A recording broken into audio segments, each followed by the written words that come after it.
జగన్ రంగంలోకి దిగుతున్నాడని తెలుసా? లేక వైఎస్ఆర్‌సీపీకి భయపడా? ఏదైతే Sai Krishna lockup death case ఏదైతే ఉందో, దాని మీద చంద్రబాబు నాయుడు గారు చాలా సీరియస్ అయ్యారంట. ఇదేంటిది? ఇన్ని రోజులు బట్టి ఎప్పుడో 9వ తారీఖున జరిగిన ఇష్యూ ఇప్పుడు దాకా మొత్తం రాష్ట్ర వ్యాప్తంగా సంచలనం సృష్టించినా సరే, ఇప్పుడు దాకా మాట్లాడినటువంటి కూటమి ప్రభుత్వం ఎప్పుడైతే వైఎస్ఆర్‌సీపీ పార్టీ ఈ అంశాన్ని భుజాన్నేసుకుందో అప్పటి నుంచి చలనమైతే స్టార్ట్ అయింది కోట ప్రభుత్వం అని అయితే చెప్పొచ్చు. ఇంకా చాలా విషయాలు ఉన్నాయి. మనం మాట్లాడదాం సావధానంగా. మాట్లాడే ముందు నాది రిక్వెస్ట్ ఉంది.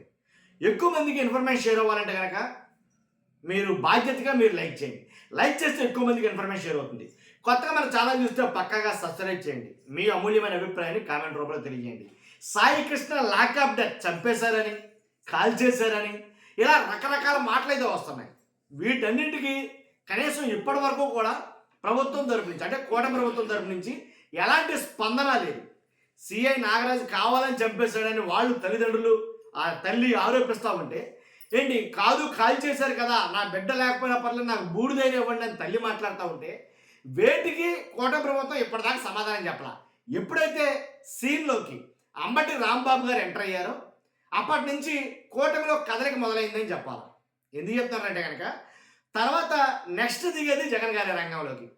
ఎందుకని ఈ Sai Krishna lockup death case తేలకపోతే కనుక ఏంటి నెక్స్ట్ రంగంలో దిగింది జగన్ గారే అని ఊహించిన ఎవరైతే చంద్రబాబు నాయుడు గారు వెంటనే ఆగమేఘాల మీద పవన్ కళ్యాణ్ గారిని పిలిపించుకుని దగ్గర కూర్చోబెట్టుకుని ఎవరైతే పోలీసు ఉన్నతాధికారిని పిలిపించుకుని డిఐజీ గారిని ఆయన పిలిపించి ఆయనతోటి మాట్లాడటం అయితే జరిగింది. మాట్లాడి ఎలా జరిగింది, ఎందువల్ల జరిగింది, ఏం జరిగింది అనే కొన్ని విషయాలు అయితే కనుక తెలుసుకోవడం అయితే జరిగిందంట. దీన్ని ఎలా చూపిస్తారంటే కనుక చంద్రబాబు నాయుడు గారు సీరియస్ అయ్యారు ఈ విషయం మీద. మామూలే కదా, జస్ట్ లీక్ ఇస్తే చాలు కొన్ని పత్రికలు కొన్ని ఛానళ్ళు, కానీ సీరియస్ అయ్యారు. పోనీలే హ్యాపీ, మొత్తానికి ఎప్పటికైనా సీరియస్ అయ్యారు, ఎప్పటికైనా కదలికి వచ్చింది, ఎప్పటికైనా స్పందించారు. కాబట్టి ఏం జరుగుతుంది అనేది ఇప్పటిదాకా రాకపోవడానికి అంటే వైసీపీ పార్టీ సీన్లోకి ఎంటర్ అయితే కానీ జగన్ గారు వస్తారని తెలిస్తేనే కానీ ఇవన్నీ జరగవా అనేది ఇప్పుడు ప్రధానంగా చర్చించుకునే చర్చ. ఇప్పుడు తప్పే ఉంది అక్కడ మన వల్ల కావటంలా సిబిఐకి ఇవ్వచ్చు కదా, సిబిఐకి ఇవ్వమని అడుగుతున్నారు. పోలీసులు ఏదైతే చేశారో అది నిష్పక్షపాతంగా లేదు, మీరు అసలు ఏవద్దు, లేదా సిట్టింగ్ జడ్జితోటే కానీ మాజీ సిట్టింగ్ జడ్జితో లేదా మాజీ జడ్జితో కానీ లేదా సిబిఐకి ఇవ్వటం కానీ ఇదే వాళ్ళు కోరుకుంటుంది. ఆ తల్లి అడుగుతుంది అంటే కేసులుంటే చంపేస్తారా, కాల్చి చంపేసి మనిషే లేరని చెప్తారా అని మాట్లాడుతుంది. కానీ ఇదే అందులోనూ జనసేన ఇన్వాల్వ్మెంట్ ఉండడం, ఈ కేసులో జనసేన ఇన్వాల్వ్మెంట్ రాజీ చేయాలనుకోవడం, ఒక 50 లక్షలు ఇస్తాము, కోటి రూపాయలు ఇస్తాము అని రాజీ చేయాలనుకోవడం, ఇది ఎంతవరకు కరెక్టు? మీకు ఇక్కడ నేను ఒక విషయం చెప్పాలా. ఎలాగంటే చిన్ని తల్లి జై భీమ్ అనే ఒక సినిమా ఉంటుంది. ఆ సినిమాలో చిన్ని తల్లి అనే ఒక క్యారెక్టర్ ఉంటుంది.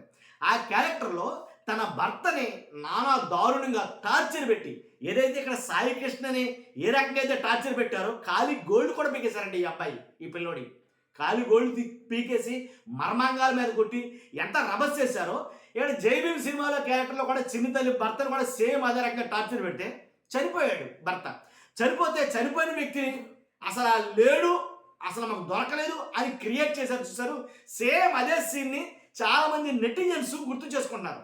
చాలా వీడియోలో నేను చూస్తున్నాను, చాలా మందికి ఎక్స్లో కావచ్చు, యూట్యూబ్లో కావచ్చు, ఆ సీన్ని కింద పెట్టి పైన సాయి కృష్ణ అండ్ ఫోటోలు పెట్టి చిన్ని తల్లికి న్యాయం జరగాలి అని ఏదైతే జై భీమ్లో ఆయన పోరాడాడో అలాగే ఇక్కడ సేమ్ అలాగే లాకప్ డెత్ అయితే జరిగింది. మనుషులు మారారు, వాళ్ళ విధానాలు వేరు, ఇతని మీద కేసులు ఉన్నాయి, అది వేరే విషయం. తర్వాత ఇప్పుడు ఒకటండి, ఎలా అంటే వైఎస్ఆర్సీపీ భుజాన్ని ఎత్తుకోకపోతే ఈ అంశం కనుమరుగైపోద్ది ఏమో. మిస్సింగ్ కేసుల్లో ఇది కూడా ఒక మిస్సింగ్ కేసుగా మిగిలిపోద్దేమో.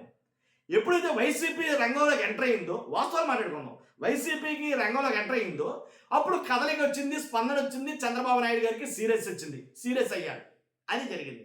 ఇప్పుడు ఇంకోటి ఏంటంటే ఇది ఎలా జరుగుతూ ఉంటే ఎల్లో మీడియా అని పిలుస్తారు కదా, ఓ వర్గానికి సంబంధించిన మీడియాని.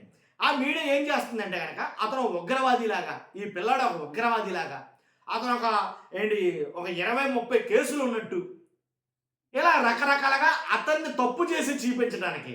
కేసులు అంటే సహజంగా కేసులు చాలామంది మీద ఉంటాయి, ప్రతి ఒక్కరి మీద కూడా చాలామంది మీద కేసులు ఉంటాయి. కేసులు ఉంటే మాత్రం నిజంగా అతను ముద్దాయో లేకపోతే ఏంటో అనేది కోర్టు తెలుస్తుంది.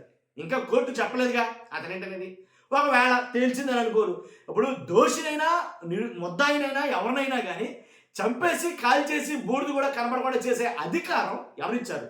ఆ తల్లి గోడిది అధికారం ఎవరిచ్చారు?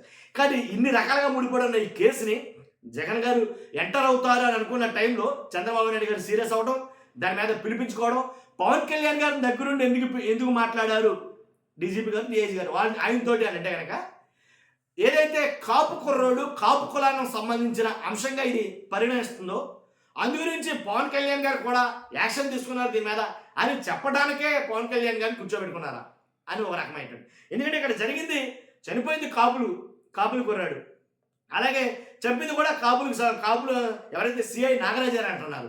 కాబట్టి ఈ రాజీ చేయడానికి వచ్చినటువంటి అమ్మిశెట్టి వాసు ఎవరైతే ఉన్నారో తూర్పు నియోజకవర్గ ఇన్ఛార్జ్, ఆయన కూడా కాపు కులస్తుడే కాబట్టి ఈ రకంగా మొత్తం మీద బ్యాడ్ అయ్యే పరిస్థితి ఉంది. కూటమి ప్రభుత్వం బ్యాడ్ అవుతుంది. అలాగే కాపులను పట్టించుకోవట్లేదు, కాపు కుర్రోడు చనిపోయినా సరే మాట్లాడలేదు, ఎలా స్పందించలేదు పవన్ కళ్యాణ్ గారు అంటారని ఏంటనేది నాకు అర్థం కాలేదు. మొత్తం ఏవైతే స్పందించడమే జరిగిందండి. అది మంచి పరిణామంగా నేను భావిస్తున్నాను.